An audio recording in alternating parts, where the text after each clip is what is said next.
week 2 of the fantasy basketball season. And here's a few guards I would drop this week. The first guy, Luguentz Dort of the OKC Thunder. So Dort so far this season, he's had one good game and two bad games pretty much. October 20th at Utah, 7.6 rebounds, 2 assists, 2 steals, a 3, 20% from the field. October 22nd versus Houston, 8 points, a rebound, 4 assists, 2 steals, a 3, and 33% from the field. And October 24th versus Philly, 13 points, 4 rebounds, 3 assists, a steal, a 3, and 45% from the field. So right here, Dort, he's just not producing right now for fantasy owners. And I know he's owned in 41% of fantasy leagues, but last season he was on and off the waiver wire as well as Luguentz Dort in the free agent pool for fantasy basketball owners. But right now, this Thunder team, they're trying to figure out who they could play and figure out what players are going to be their part of the future. And Dort, he's going to get every opportunity, no doubt about it. But right now, in 10 and 12 team leagues, in my opinion, he's just inconsistent. So right now, you could drop him. And if he heats up, you could go back out there and pick him up. The next guard's Malik Beasley of the Minnesota Timberwolves. So Malik Beasley, last season, he played pretty good basketball till he got hurt and was out for the season. But the first 2 games of the season, with everyone healthy over there in Minnesota, he's only played 20 minutes a game. October 20th versus Houston, 9 points, a rebound,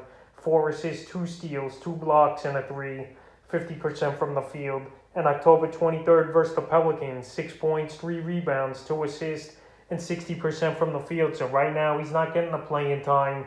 Obviously, that account is to him not getting a good stat line as well. And right now, he's been dropped in 11% of fantasy leagues so far as Beasley. So right now, there's been better options on the waiver wire over the first week of the season here. And this week, I would drop Beasley. But just like Dort, another guy who could get hot at any time. And then you just go back to the free agent pool and pick him up in the third and final guard I would drop this week, Goran Dragic of the Toronto Raptors. So Dragic here, he's not going to play much, in my opinion, with this Raptor team. It's all about the young guys and building for the future, and Fred VanVleet here for this Raptor team. But I think eventually, as the trade deadline approaches later on in the season, or even before the deadline, maybe November, December, we could see Dragic on the move. There was rumors he was going to go to Dallas in the offseason, but that never came to fruition. So the first few games of the season for Dragic, October 20th versus Washington, 9 points,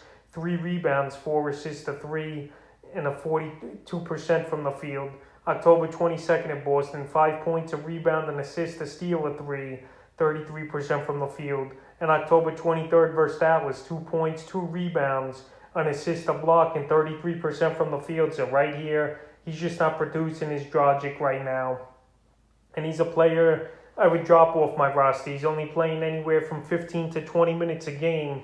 And like I mentioned, Toronto's going in a different direction this season. And Dragic's not going to play the major minutes like he did the last bunch of seasons with the Miami Heat. So that's a few guards I would drop here in week 2 of the fantasy basketball season.